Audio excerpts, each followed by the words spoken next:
Hablemos de igualdad.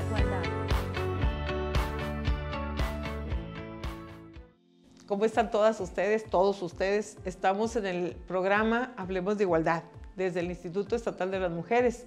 Agradecemos mucho a Canal 28, a Radio y TV Nuevo León. Hoy estamos con una plática muy interesante. Justamente hoy, 10 de septiembre, que se conmemora el Día de la Prevención, el Día Mundial de la Prevención del Suicidio. Y estamos con el doctor Juan José Roque Segovia. Él es director del área de salud mental de la Secretaría Estatal de Salud. Bienvenido, doctor. Muchísimas gracias por la invitación. Es un placer y un honor estar aquí. Sí, claro, gracias. Y además para nosotros es un día muy importante porque el problema del suicidio, aunque es como un tabú, no se habla mucho de este tema. Así es. Sin embargo, es un problema que tenemos presente en la sociedad. Así es. En nuestro estado, en el país y a nivel mundial. A nivel mundial. De hecho, tenemos un dato que dice que alrededor de 800,000 personas se quitan la vida cada año en el mundo. Y que el suicidio es un problema de salud social que responde a múltiples causas y que afecta a todos los grupos y sectores de la población, pero que es posible prevenir, como indica la Organización Mundial de la Salud. Así es. ¿Qué es el suicidio, doctor? Bueno, el suicidio es definido conceptualmente de una forma muy sencilla. Es el acto en que una persona se quita la vida por sí misma. Por sí misma. Por sí misma, independientemente de las razones, ¿verdad? Entonces es un indicador de la salud mental de la población. La Organización Mundial de la Salud ha establecido varios indicadores para medir la salud de una población. Y del área de salud mental incluyeron el suicidio como uno de los indicadores importantes. Entonces, la tasa de suicidios en una población pues, puede dar una orientación muy firme acerca de cómo están las condiciones de salud mental de ese grupo de población, sea un país chiquito, grande, mediano, no importa. Y esto se debe a que, a diferencia de lo que mucha gente cree, tener ganas o deseos de quitarse la vida no es algo normal. Es un padecimiento, es un problema de salud pública. Y es por eso que probablemente durante mucho tiempo pues se consideró como que era una parte normalizada y se creía que no era necesario hablar de eso. Y luego, por otro lado, es un acto que causa tanto dolor, hace un efecto muy devastador en las familias, ya sea el intento o el suicidio por sí mismo, que la gente lo ha estigmatizado mucho y la gente lo quiere ocultar y no quiere que se diga. Y por último, pues algunos momentos en la historia se consideraba que hablar del suicidio era como invitar a otros a suicidarse. Entonces como que este mito de que no hay que hablar del suicidio o del intento de suicidio, pues fue creciendo y se hizo ahora un problema.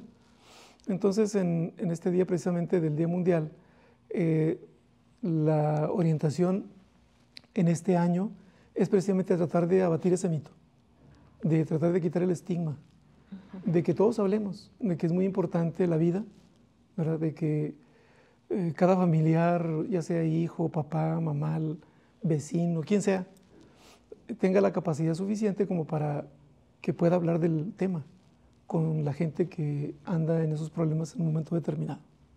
Entonces, por eso es importante este día. Es muy importante porque entonces en un tiempo se evitó hablar del tema, pero ahora es necesario hablarlo. Sí. ¿Sí? Es necesario y que se visualice cuando hay un riesgo. Exacto. Porque tanto se calla, doctor, que las personas, aún teniendo ideas o pensamientos suicidas, no lo hablan.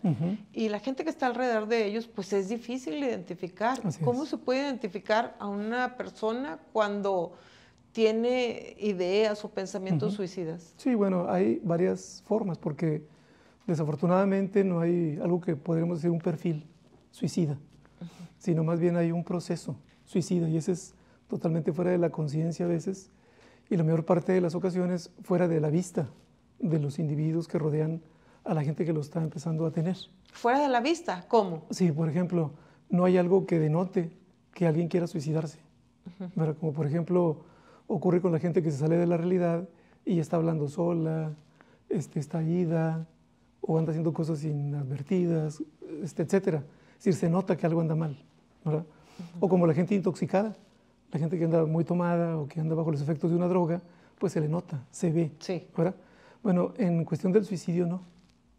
O sea, no hay algo que digas tú, estos indicadores que trae una persona denotan que va a tener una idea suicida. Sin embargo, hay ciertos comportamientos que sí acompañan al proceso del suicidio. En el proceso del suicidio, la persona se va sintiendo cada vez más aislada, se va sintiendo terriblemente sola, empieza a pensar que a lo mejor valdría la pena no vivir, que a lo mejor es una carga para la familia, para la sociedad. Empieza a darse cuenta de que a lo mejor afuera ya no hay una motivación de suficiente peso. Y luego, como hay muchos factores que pueden propiciar finalmente la conducta suicida, pues empiezan a pesarle cosas que a lo mejor en un momento dado, cuando no andaba con ese proceso, los podía fácilmente enfrentar. Problemas económicos, problemas emocionales, amorosos, problemas si es casado y tiene hijos, problemas con los hijos, etc. Y de pronto esos problemas se hacen como si fueran enormes. Bueno, la gente empieza a sentir un acorralamiento, ¿verdad?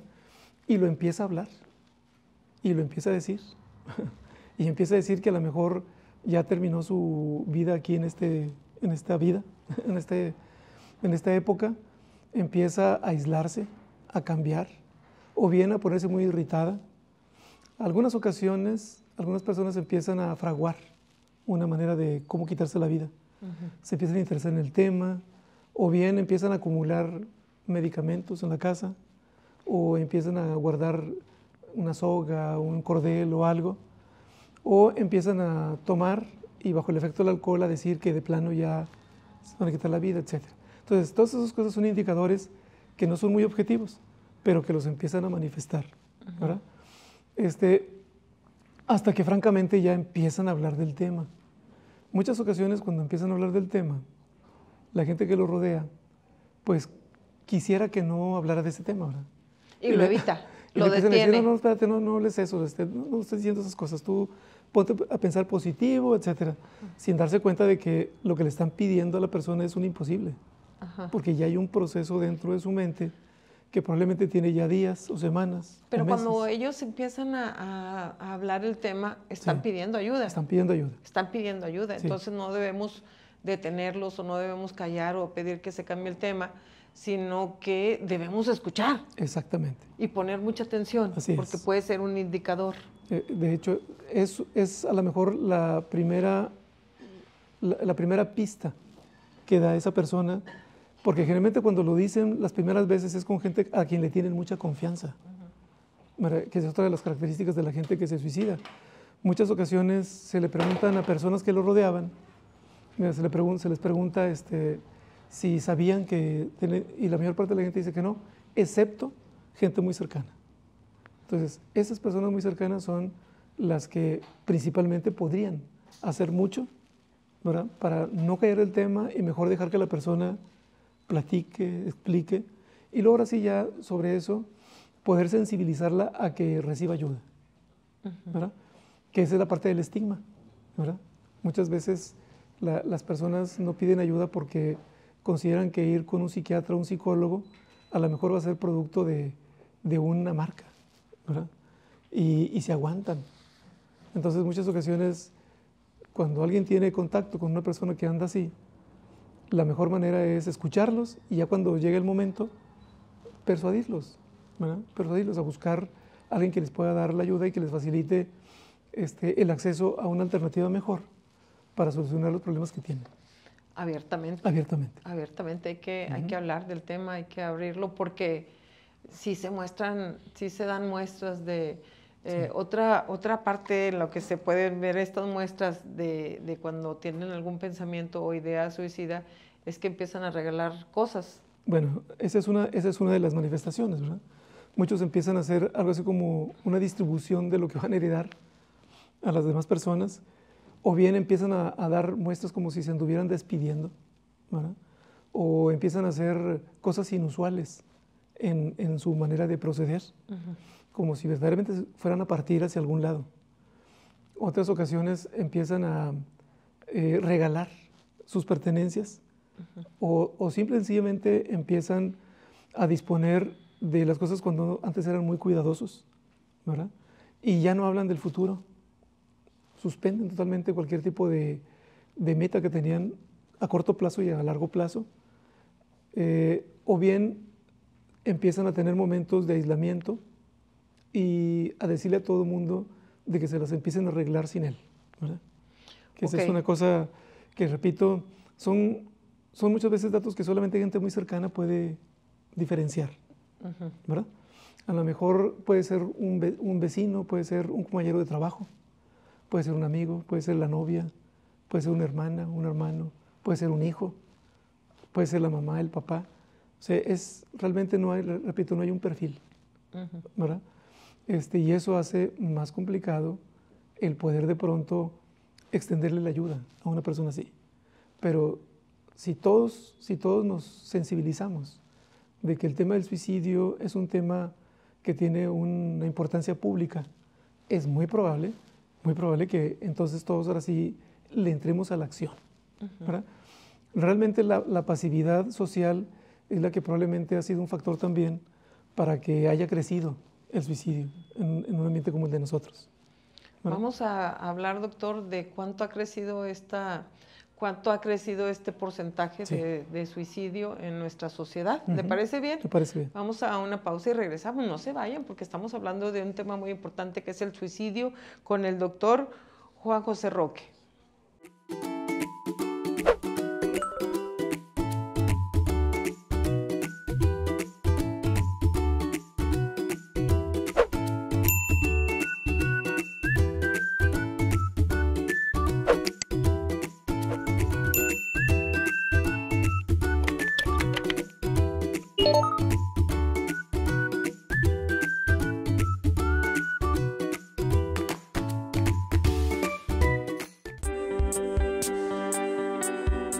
Regresamos.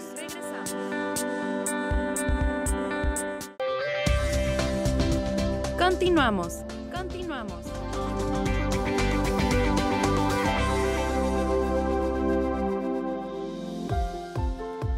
Regresamos con el doctor Juan José Roque y estamos hablando del suicidio. Doctor, ¿cómo está el índice de casos que suceden aquí en nuestra sociedad, en nuestro estado? Sí, mire, nosotros tenemos información que tiene que ver directamente con los certificados de defunción, que es el instrumento oficial para declarar que una persona murió por suicidio. Y se ha visto que en los últimos 20, 25 años se ha incrementado la cantidad de personas que fallecen por esta causa. No es algo que sea propio de una ciudad como la de nosotros. Regularmente, como el suicidio tiene muchos factores que lo precipitan, las ciudades que van creciendo y entre más población hay, crece la frecuencia de suicidios. Es muy raro que tengamos un grupo de población numeroso y que no haya frecuencia de suicidios elevada, ¿verdad? Ahora, también hay ciertas condiciones, ciertas características de la sociedad que probablemente precipitan el que en las personas que se va a desarrollar el proceso de suicidio se presente. Algunas son muy generales, como por ejemplo crisis económicas. Cuando hay crisis económicas es muy frecuente que haya suicidios entre la gente que pues, tiene pérdidas importantes y esto ocurre en todos los estratos sociales. Entonces es muy amplia la cantidad de factores que se presentan para que se provoque ese proceso en el individuo. El ejemplo más reciente de cómo nos impacta lo vemos con la pandemia por COVID. La pandemia por COVID nos trajo a toda la sociedad muchas pérdidas de todos los tipos y luego además mucho aislamiento social. Nos quedamos todos de pronto sin mucho contacto y además de eso una gran cantidad de tensión por el miedo que se despertó por la pandemia, etc. Entonces, en muchas personas que son vulnerables a que desarrollen el proceso de suicidio, se les precipitó, porque a lo mejor iban a tener algunos de esos síntomas más adelante, pero como que se adelantó, ¿verdad? Entonces vimos un incremento muy fuerte en todo el mundo de los suicidios. Por ejemplo, países como Japón tuvieron aumentos hasta de 40% de un año a otro. Bueno, Japón es un país que tiene una tasa alta Claro. de suicidios, Sí, sí, sí. justamente por la presión de ser mejores, de tener Así es. mejor economía, y es una de las tasas más altas Así es. en el mundo. Así ha sido, ¿verdad? Y en países europeos como Italia, España, también se vio cómo se incrementó. Y nosotros, pues acá no fuimos la excepción, ¿verdad? En México y en Brasil, en Estados Unidos, en Canadá, en todos lados vimos ese incremento. Aquí con nosotros en Nuevo León también lo tuvimos. Bueno, por ejemplo, en el año 2019 habían ocurrido 298 suicidios. En el año. En el año, 298. En el año 2020 hubo 338. Cuando inició la pandemia. Y en el año 2021 hubo 380. Aumentó considerablemente. Se fue para arriba. El número de suicidios. La tasa de suicidios pasó de 5.2 a 6.9. Si comparamos hasta el mes de julio, vamos más o menos igual que el año 2021. Si acaso tenemos unos 3, 4 suicidios menos, ¿verdad? Porque comenzamos a hacer mucha labor. Pero esto es un ejemplo de cómo impacta, ¿verdad?, el ambiente en la mente de las personas que están propensas, porque hay una cierta vulnerabilidad para desarrollar el proceso suicidal. Y ahora, ¿verdad? ¿está asociado a alguna enfermedad mental? No, no necesariamente. Muchas veces el suicidio se desarrolla como si fuera una enfermedad mental. Bueno, de hecho, desde el punto de vista médico, el pensamiento suicida y todas las conductas suicidales son una enfermedad. Y la depresión y el estrés Bueno, y esas esto se pueden acompañar porque, por ejemplo, hay mucha gente que se deprime intensamente, pero nunca tiene ideación suicida. ¿Ok? O hay gente que tiene psicosis muy graves y tampoco tiene ideación suicida. Entonces, ¿cuáles son los factores que conllevan al suicidio? Hay ciertas características individuales. Nosotros le llamamos que son áreas de vulnerabilidad. Son ciertas disposiciones que algunas pueden ser heredadas, otras pueden ser adquiridas, ¿verdad? Heredadas. ¿Verdad? En donde esas disposiciones, cuando se presentan los factores y se unen, se orquestan, empieza a aparecer un proceso mental fuera de la conciencia, ¿verdad? Es decir, la persona no es que lo haga voluntariamente, pero y esta es la parte importante. No se trata aquí de alguien que de pronto diga, voy a desarrollarme para hacer un acto suicida, ¿verdad? No es así, sino que a veces ni siquiera la misma persona se da cuenta que ya lo trae. Esa es la pregunta. ¿Ellos están conscientes? ¿Saben que están en un proceso suicida? Ellos lo saben por el sentimiento, pero no saben por qué. Bueno, muchas veces cuando les dicen que hay mejores alternativas, que no es necesario intentar morir, por eso es cuando ellas se sienten muy acorraladas y ya no ven más allá. En ese momento la conciencia ya no está muy clara. La gente que ha hecho intentos de suicidio y luego ya después lo trabaja profesionalmente, tiene un tratamiento, señalan cómo no se dieron cuenta en qué momento pasaron de un elemento que estaba fuera de la conciencia a ya prácticamente sentirse acaparados por la pura ideación de quitarse la vida. Que usted mencionó de algunos factores que son hereditarios, ¿como cuáles? Por ejemplo, heredados. Sí, por ejemplo, hay una tendencia a desarrollar un estado depresivo con mucha facilidad, por ejemplo. Hay una tendencia a tener un pobre control de impulsos, ¿verdad? Hay también una forma inadecuada de cómo se van organizando las estructuras mentales, ¿verdad? Por las características físicas, etcétera. Hay ahora estudios epigenéticos en donde se ve cómo en algunas familias se presentan casos de suicidio en diferentes generaciones, ¿okay?, o entre gemelos, ¿verdad? O en grupos cerrados de familias muy cerradas, etcétera. Entonces eso señala de que hay un componente genético que se puede en un momento dado estar presente para que se desarrolle este proceso.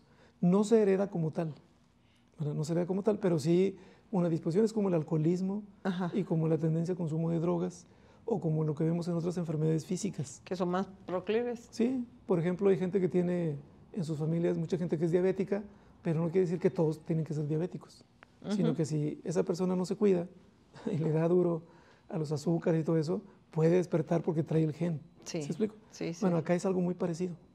Si hay casos de suicidio o hay casos de depresiones profundas con suicidio o de abuso de sustancias con suicidio, pues las generaciones se deben de cuidar mucho, ¿verdad? Para no caer y que los factores no vayan a orillarlos en un momento determinado. Sin embargo, pues esas personas están propensas a que cuando ocurre un fenómeno como el que vivimos durante 2 años, pues si lo traes, tienes que cuidarte con mayor razón, ¿verdad? Ahora, esto nos lleva a un punto que es muy importante. El que termine quitándose la vida se puede prevenir.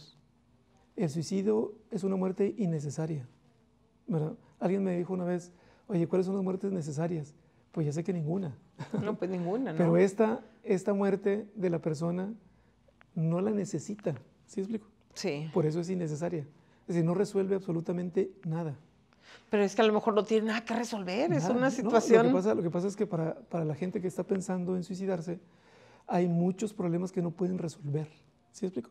Pero es porque ya está acorralado y necesitan muchas veces apoyo profesional para que puedan trabajar ese proceso suicidal y se desvanezca. Por eso se llama la puerta falsa, porque sí, pues es falso que te va a librar de los problemas, ¿no? Ahora, también es una muerte prematura, porque la mayor parte de la gente fallece cuando no debería, pero se quita la vida cuando no era su momento.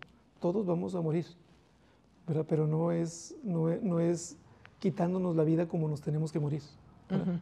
Entonces, en ese sentido, decimos nosotros que son muertes prevenibles. Y en este sentido, doctor, ¿qué significado tiene el suicidio para la persona que lo comete y para su familia? Porque tiene un significado. Claro, dentro de lo que es el tratamiento, se va profundamente hasta ese nivel. Encontrar el razonamiento por el cual se comenzó a orquestar el proceso de suicidio en la persona para poder encontrar la motivación. Muchas ocasiones tiene que ver directamente con la autoestima. ¿Es un castigo? ¿Es un castigo para la persona y para la familia? Es una manera de autolastimarse de una forma muy severa. Cuando hay un problema también, por ejemplo, de tipo de control de impulsos y de mucha rabia, sí puede ser que se proyecte hacia la familia. A lo mejor la gente que se va a suicidar no tiene la intención consciente, fuera del proceso, de lastimar a nadie, ¿ok? Y de hecho puede tener mucho amor por su familia, pero en ese momento, en donde está con el odio a sí mismo, lo proyecta y termina lastimando a todo el mundo, ¿verdad? Es por eso que en muchas ocasiones algunos intentan suicidarse o suicidan culpando a otros, pero en realidad no es más que la culpa proyectada, ¿verdad? O sea, en realidad quieren lastimarse a sí mismos, quitándose la vida, ¿verdad? Entonces, por eso, repito, por eso nosotros decimos que eso es un proceso enfermizo. Y cuando sucede un suicidio, cuando se comete un suicidio, la familia queda es una devastación. Destrozada. Sí, es una devastación que causa mucho dolor y sufrimiento, pero que deja en una situación de incomprensión, que uno no comprende qué pasó, por qué sucedió, por qué no habló, por qué no dijo, por qué esta forma de dejar a todos en una situación que no pueden remediar. Así es. Ahora, hay una parte que es importante. La gente que intenta suicidarse cuando recibe tratamiento regularmente puede elaborar y resolver el proceso suicidal, ¿verdad? Es decir, llega un punto en el cual el tratamiento les ayuda a darse cuenta de que lo que está sucediendo con ellos es involuntario, no es una responsabilidad propia y que es algo que se puede resolver. ¿Tratamiento médico o terapéutico? Es que son los dos. Son los dos. El tratamiento médico-psiquiátrico o tratamiento psicológico-psiquiátrico es el más utilizado, ¿verdad? Que implica a veces tratamiento individual, de familia, de pareja, con medicamentos. Y hay una serie de modelos ahora nuevos, modelos técnicos de psicoterapias, que son muy útiles y que tienen bastantes buenos resultados. Vamos a hablar ahorita, doctor, de cómo podemos ayudar cuando alguien manifiesta ideas o pensamientos suicidas. ¿Sí? Después de una pausa que vamos a hacer y que ahorita regresamos, estábamos hablando con el doctor Juan José Roque, director del área de salud mental de la Secretaría Estatal de Salud. En este programa Hablemos de Igualdad. Regresamos. Continuamos.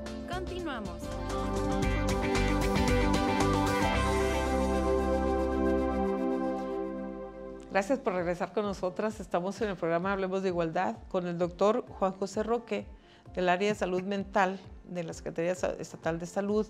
Y estamos hablando del suicidio. Hoy, 10 de septiembre, que se conmemora el Día de la Prevención Mundial sobre la prevención del suicidio. Doctor, estábamos hablando que cómo podemos detectar, advertir algunas formas de manifestación del suicidio. Sí, bueno, como decía hace unos minutos, hay varias maneras, ¿verdad? Por ejemplo, el que la persona lo hable, que es algo muy común. Segundo, que la persona empiece a hacer cosas inusuales, como les decíamos ahorita, que se ande despidiendo, que ande haciendo pues una especie de distribución de sus bienes, etcétera. Otra es una persona que perdió ya visión de futuro, que ya no habla de metas, ni ambiciones, ni nada, como si hubiera terminado su vida. Otro más es que cambie su actitud en relación con los demás, que se tienda a aislar, que ya no quiera disfrutar de las cosas que antes disfrutaba, que busque el aislamiento, etcétera. Otro más es que se interese por las cosas de la muerte, sobre todo en adolescentes es muy común eso, que se empiezan a preguntar con qué se pueden morir más rápido, cómo puede ser, empiezan a indagar, ¿verdad? O simple y sencillamente empiezan a hacer una especie como de consulta entre todas las personas. Otras ocasiones, cuando se trata, por ejemplo, en ambientes de trabajo, la persona empieza pues, a comentarlo con algunos de sus más allegados. Otras ocasiones más puede ser simplemente que se sientan o expresen que ya no hay nada más que hacer y que solamente están esperando que todo termine, ¿verdad? Casi siempre, repito, muchas de las veces son conductas inusuales en la persona con la que convivimos. Entonces ahí en muchas ocasiones vale la pena posiblemente sentarse y preguntarle que qué le pasa. ¿Por qué está hablando de este tema? ¿Por qué está hablando de muerte? ¿Por qué? Te veo ya desesperado, ¿qué está ocurriendo? Hablarlo, enfrentarlo y hablarlo. Sí, ¿verdad? Doctor, ¿esto se puede presentar desde qué, en hombres y mujeres? Sí. ¿Dónde hay más incidencia? ¿Y desde qué edad se puede presentar Claro. estas conductas? Sí, mira, en realidad se puede presentar desde muy pequeños en la infancia. Aquí ha habido casos de niños desde 7 años que se han quitado la vida. O que lo han expresado abiertamente, o que han hecho intentos de suicidio, hasta personas mayores, personas de 95 o 100 años que están en una enfermedad terminal. Es decir, todos los grupos de edad, no hay ninguno que se escape. En cuanto a qué tan frecuente, dónde es más frecuente en hombres que en mujeres, aquí depende mucho de qué es lo que estamos hablando. Por ejemplo, los intentos de suicidio son mucho más frecuentes en mujeres. ¿En mujeres? Mucho más, en relación de 3 a 1. ¿Por qué? Probablemente porque tienen más presiones, ¿verdad? Mucho más presiones. Y los niveles de desesperación probablemente les llegan más rápido, ¿verdad? Probablemente por su sensibilidad, probablemente porque estamos en una sociedad en donde la presión sigue siendo muy intensa. Para las mujeres. Para las mujeres, exactamente. Y en los hombres generalmente es por cuestiones financieras, cuestiones de dar seguridad, por sentimientos de falla, de que no son suficientemente potentes, etc. Entonces, a lo mejor hay un poco más de alternativas para desahogarse, ¿verdad? Ahora, sin embargo, el suicidio, es decir, la consumación del suicidio, es mucho más frecuente en hombres. La consumación. Sí, por ejemplo, mire, o sea, las mujeres pudieran intentarlo más, ajá, pero los hombres lo consuman. Sí, y los hombres lo realizan. Ajá. Lo realizan más. Probablemente tiene que ver aquí con la metodología que se usa para hacerse el daño. En los intentos de suicidio, el método más usado es el envenenamiento.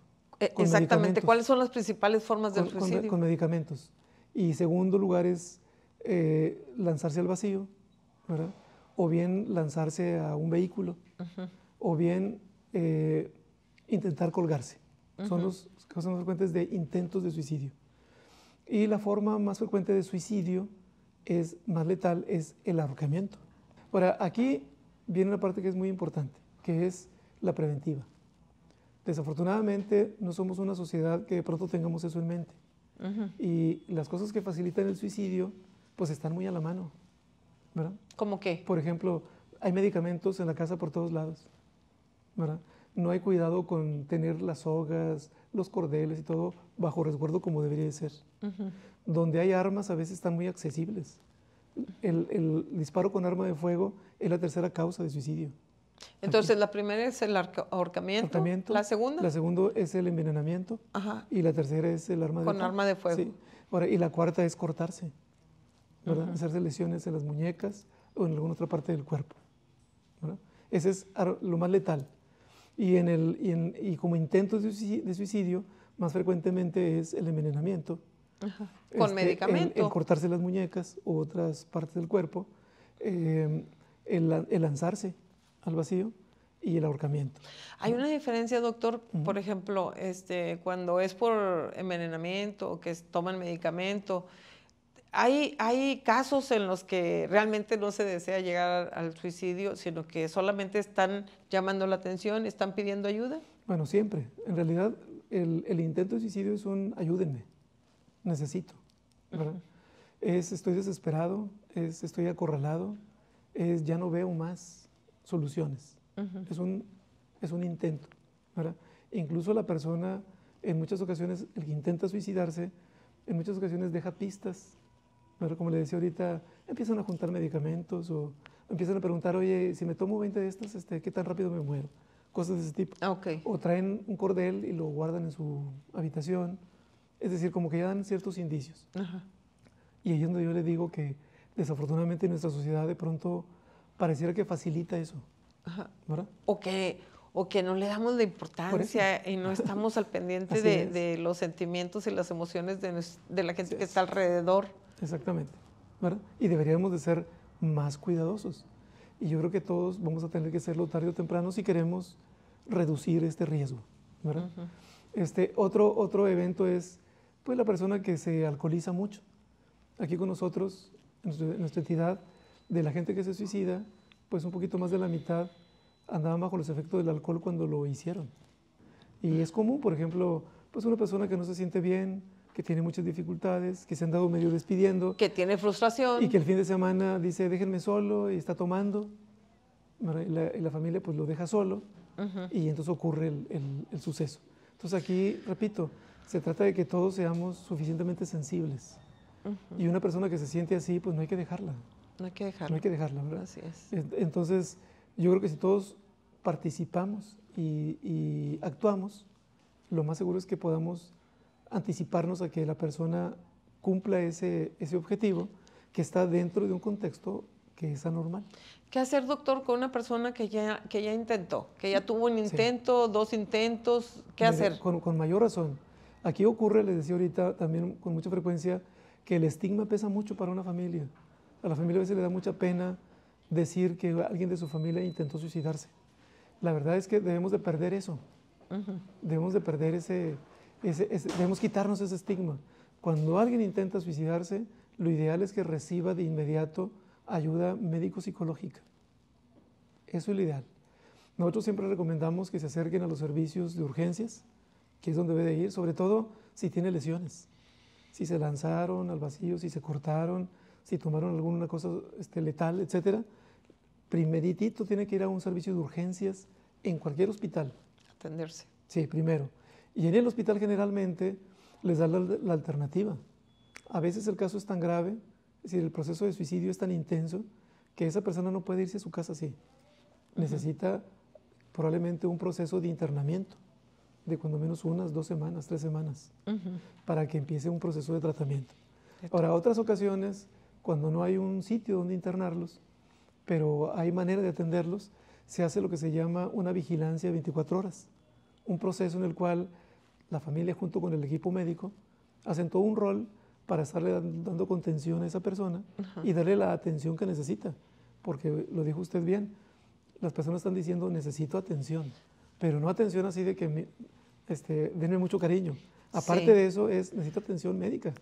Y ¿verdad? Que identifiques por lo que está pasando, porque a veces nos envolvemos tanto en nuestros propios procesos que no nos damos cuenta siquiera por lo que están pasando los integrantes de nuestras familias, hasta que suceden las cosas. Así es. Mire, hay un ejemplo bien clarito de cómo funciona preventivamente el llevarlos a tiempo. Fíjese, durante la pandemia en el año 2020, establecimos una serie de red telefónica porque mucha gente, como estaba en sus casas, no podía ir a los centros de salud. Nuestros centros de salud nunca cerraron, siempre estuvieron abiertos, igual que los centros de atención en salud mental. Sí. Bueno, en el teléfono que tuvimos disponible a la comunidad y a través del 911 y el 070, recibimos un poquito más de casi las 5,000 llamadas de gente que estaba en su casa, etcétera.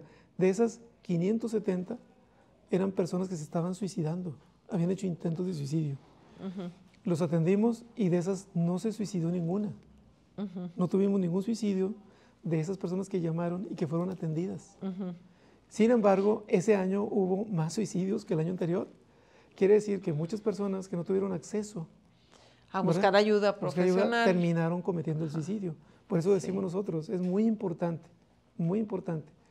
que si yo como amigo, vecino, hijo, papá, etcétera, detecto que alguien aquí tiene ese problema, pues yo creo que me debo sentir obligado, ¿verdad?, a tratar de persuadirlo y acercarnos a un servicio. Aquí nosotros tenemos en el Estado excelentes servicios, tanto en la Secretaría de Salud como en el Seguro Social, en el ISSSTE. Casi toda gente que tiene seguridad social tienen a alguien que los atienda. Y además está el Hospital Universitario, la Facultad de Psicología, tiene un servicio excelente, la UDEM tiene un servicio excelente, el TEC de Monterrey y muchos servicios privados. Entonces, realmente creo que tendríamos manera de atender todos los casos que se pudieran presentar. Realmente, si hay cómo prevenirlo. Sí. Realmente sí hay a dónde acudir. Así es. Y de manera gratuita dónde conseguir ayuda profesional. Así es. ¿Sí? ¿Le parece, doctor, que regresemos con una pregunta que tiene que ver con la familia? ¿Cómo sobrelleva una familia que sufrió un caso de estos? ¿Sí? Regresamos en unos momentos, no se vayan, estamos hablando de suicidio. Regresamos.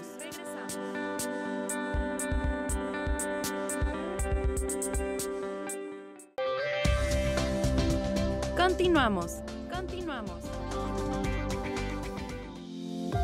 Gracias por regresar, por continuar con nosotras. Estamos en este 10 de septiembre, Día de la Prevención, Día Mundial de la Prevención contra el Suicidio, del suicidio. Estamos hablando con el doctor Juan José Roque de la Secretaría Estatal de Salud. Doctor, ¿cómo supera, cómo enfrenta una familia que ha pasado por este fenómeno, por esta situación? Sí, bueno, hace un momento también decíamos que generalmente es un efecto muy devastador en donde ocurre el suceso, ¿verdad? El intento de suicidio provoca una gran angustia en toda la familia y además se extiende al exterior inmediato de la familia, a los demás familiares, a los vecinos y a todo el mundo. Entonces un suicidio siempre causa mucho dolor y produce un efecto. Y es un estigma, ¿no?, que queda ahí marcado. Sí. Desafortunadamente eso contribuye a que se haya hecho más grande el estigma sobre esto, porque ocurre el suceso y la gente preferiría ya no hablar por el dolor tan intenso, ¿verdad? La verdad es que la mayor parte de las ocasiones, yo diría que en todas, lo mejor sería que la familia pudiera tener alguna asesoría psicológica para saber cómo manejar ese tipo de condición emocional en cada uno de los integrantes, ¿verdad? A lo mejor hay algunos que tienen suficiente fortaleza y lo van a superar por sí mismos. Pero va a haber alguien más en la familia que a lo mejor sí va a necesitar ayuda. Hay muchas aproximaciones. Hay algunas aproximaciones terapéuticas que pueden ser muy familiares, ¿verdad? Hay otras que pueden ser muy individuales y hay otras que pueden ser muy específicas, por ejemplo, para niños o para personas mayores o para personas muy vulnerables. ¿Y cómo el Estado, la Secretaría de Salud, enfrenta esta situación o atiende este problema? Sí, bueno, generalmente cuando tenemos conocimiento del caso, extendemos siempre la ayuda a la familia. Para nosotros, el proceso de suicidio es un proceso familiar. Es decir, la persona generalmente, aunque se siente solo, no está solo. Y el impacto no es nada más para él. Por lo tanto, cuando hay oportunidad de que la familia tenga un acercamiento con nosotros, se hace todo un procedimiento terapéutico para poder darle las atenciones que van a necesitar cada familia. Cada familia tiene necesidades diferentes. Ahora, recientemente, en esta administración gubernamental, con el apoyo del señor gobernador, su esposa y la Secretaría de Salud, se está desarrollando lo que va a ser el programa de posvención. ¿Qué es posvención? Sí, el programa de posvención significa todo un procedimiento terapéutico que se va a otorgar después de que haya ocurrido un suceso suicidal. ¿Con las familias directamente? Directamente. Ajá. ¿Significa ir a visitarlos, darles, significa, entre otras cosas, tener una intervención? Hacer contacto con ellos, hacer una pesquisa de todos ellos, el hacer un acercamiento profesional, respetar totalmente las características de derechos humanos que se deben de respetar, el poder darle una esperanza a esas personas de que hay formas mejores para resolver un problema como ese, a través de la Comisión para la Prevención del Suicidio del Consejo de Salud Mental del Estado. Hay todo un equipo ya de instituciones que están trabajando sobre eso con mucha intensidad. Especialistas. Y la intención es que podamos darle esta atención a todas las familias, a todas las personas que lo necesiten, porque también es una manera preventiva. ¿A dónde puede acudir la gente que tenga necesidad de tener atención, acompañamiento, asesoría? ¿A dónde pueden ir, doctor? Mire, fíjese, la gente que tiene derecho a audiencia debe de acudir a su institución, porque la institución tiene la obligación de otorgarles toda la ayuda que necesitan. Si no tienen una institución de seguridad social, de seguridad social, ya sea el Seguro Social o algún el servicio privado. Sí, exactamente. O bien, si no lo tienen, acercarse a los servicios de la Secretaría Estatal de Salud. La Secretaría Estatal de Salud tiene centros de salud por todo el estado y las personas pueden acercar con los médicos que han sido capacitados ya para que puedan atender este tipo de circunstancias, y ellos son las mejores personas para referirlos al servicio que realmente necesiten en su momento, ¿verdad? Hay en el estado 28 centros de atención primaria de las adicciones y salud mental que hay desde Anáhuac hasta Doctor Arroyo. Están equipados con personal que ha sido entrenado para atender este tipo de problemas. No importa las circunstancias en las cuales se encuentre una familia en un momento determinado. Tenemos el hospital psiquiátrico, ¿verdad?, que tiene servicio las 24 horas del día. El de Buenos Aires. El de Buenos Aires. Y están los hospitales generales, el metropolitano, el materno-infantil. Que tienen atención en este tema. Urgencias. En urgencias, en este tema. Cualquier persona que haya intentado suicidarse, que esté lesionada, debe de ir a un hospital general. Y ahí lo van a atender. Y había uno, doctor, que estaba por abrirse, el de Escobedo. El hospital psiquiátrico que está en la colonia de Buenos Aires es un hospital muy antiguo. Sí. Tiene más de 65 años y la estructura ya estaba en muy malas condiciones. Sí. Sin embargo, el equipo de psiquiatras es de primera calidad. Entonces, lo que se hizo fue ese inmueble, construir uno nuevo, que está en el municipio de Escobedo por la calle Concordia, por la avenida Concordia. Ese hospital va a tener un poquito más de capacidad, ¿verdad?, y va a atender además adolescentes y niños. Entonces, va a haber oportunidad. Probablemente se empiece ya a operar en corto plazo, octubre, noviembre, más tardar, y va a haber una mayor capacidad para darle servicio a toda nuestra comunidad en el estado. Tenemos, afortunadamente, ahorita una administración muy sensible al tema de salud mental. Sí. Yo creo que ustedes saben que en todas las secretarías, en todas las secretarías, el tema de salud mental está presente. Algo que no se había visto. Porque además ahora que tenemos un gobierno interesado por el tema, también la sociedad estamos más conscientes del problema de salud mental. Mucho más. ¿Sí? Sí. Porque yo creo, no sé qué porcentaje, doctor, de la población tengamos en mayor o menor medida o de algún tipo de enfermedad mental. Sí, bueno, fíjese, la última estimación que se hizo sobre la frecuencia con la cual se puede presentar una enfermedad mental fue en el año 2018. Sí. La hizo el Instituto Nacional de Psiquiatría. Y ellos encontraron que en una población como la mexicana, una persona de cada 4 va a presentar una enfermedad mental en algún momento de su vida. Uno de cada 4. 25%. ¿Verdad? Es decir, que en un momento determinado todos nosotros tenemos 25% de probabilidad de enfermarnos mentalmente. Sí. ¿Okay? Y luego de esos, cuando menos un 7-8% probablemente van a necesitar la atención de un especialista. Sí. Ya sea un psiquiatra, un psicólogo. Sí. Muchas veces el problema que tenemos es tener recursos suficientes disponibles. Nosotros aquí tenemos todavía algunas deficiencias en cuanto a plantillas y cosas así. Sin embargo, pues ya no estamos como hace 20 años, ¿verdad? Ahorita de veras, si una persona detecta un familiar, un amigo, alguien que requiere ayuda por un problema de este tipo, va a encontrar la atención, ¿verdad? En estos lugares que digo, si es derechohabiente, tiene que acudir a su derechohabiencia. Y si no tienen, de todas maneras van a recibir la atención y se pueden acercar a los CAPA, a los centros de salud o al hospital psiquiátrico. O bien, incluso, pues se pueden acercar a la clínica de la Facultad de Psicología. La Facultad tiene una clínica también muy bien preparada que puede dar atención a este tipo de condiciones, ¿verdad? O a las clínicas de la UDEM, tiene una clínica muy importante ahí por la calle Margain, que es abierta al público. Está el Colegio de Psicólogos, que también tiene buenos servicios. Sí, claro. Está el Colegio de Psiquiatría y Psicofarmacología, que también tiene servicios. Entonces, repito, todos tenemos el acceso. Lo que necesitamos a veces es nada más orientarnos para saber dónde buscar. O bien, en una situación de emergencia, con esto termino esta parte, pueden comunicarse al 911, ¿verdad? O al 070. Y pedir ayuda.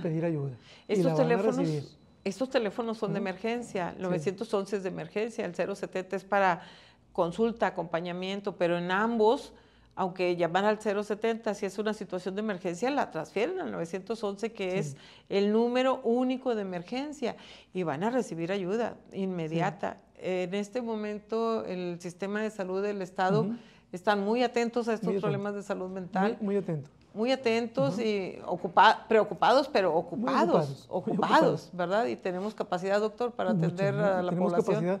Fíjese, hemos llegado al punto de que ya creemos que empezamos a contagiar ya todas las instituciones. Y lo que ocurrió hace recientemente, en donde una llamada al 911 la pasan a la policía, se enteran de que hay un caso de una chica que se quiere suicidar, ¿verdad? El policía acude, ¿verdad? Y hace todo un trabajo de acompañamiento muy importante, ¿verdad? ¿Están capacitados? Sí, están capacitados.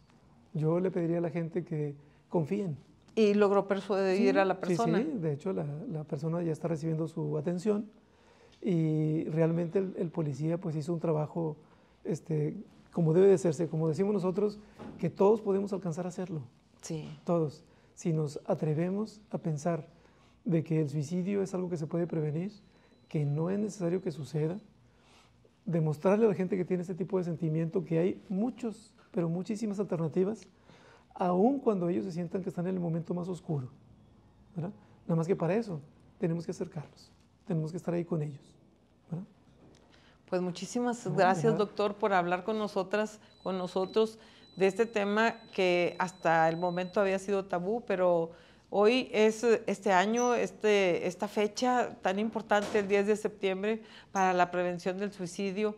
Es un tema que tenemos que tocar, que tenemos que hablar, que tenemos que detectar cuando sucede en algún integrante de nuestra familia o de la sociedad, de nuestros amigos. Tenemos que estar atentos y ser empáticos por lo que está pasando a la otra persona, porque de repente, y lo decía al principio, nos ensimismamos, nos quedamos en nuestros propios problemas y no nos damos cuenta de lo que está pasando con el de enfrente. Muchísimas gracias, doctor. Agradecemos muchísimo. Sabemos que usted es una autoridad, la máxima autoridad en este tema en el Estado, y agradecemos sus consejos, su conocimiento, su expertise, que la comparta con nuestro público y con nosotros mismas, que aquí atendemos a muchas mujeres que vienen con situaciones difíciles, ¿verdad? Y todos, desde el gobierno del Estado, desde la casa, desde nuestra sociedad, tenemos que estar atentos a este tema y ayudar.